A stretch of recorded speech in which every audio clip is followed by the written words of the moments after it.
வீரம் விளையும் மாமதுரை மண்ணை வணங்குகிறேன். இந்த மதுரைனாலே உடனே ஞாபகத்துக்கு வரது சீறி பாஞ்சி துள்ளி குதிக்கிற யாருக்கும் அடங்காத காளைகள் விளையாடுற அலங்காநல்லூர் ஜல்லிக்கட்டு தான். நம்ம வைகை ஆறுதான் அழகர் ஆத்துல இறங்குற வைபவம்.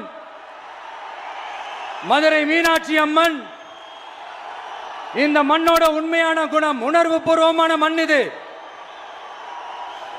அது மட்டும் இல்ல, இந்த மண்ணில் வாழ்ற மக்களும் அப்படித்தான் உணர்வு பூர்வமான ஆளுங்க.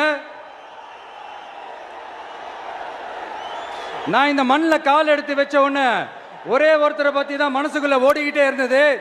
அவர் யாருன்னு உங்களுக்கும் தெரிஞ்சிருக்கும். சினிமானாலும் சரி, அரசியல்னாலும் சரி, நமக்கு ரொம்ப ரொம்ப பிடிச்சது புரட்சி தலைவர் எம்ஜிஆர் அவர்கள் தான். அவரோட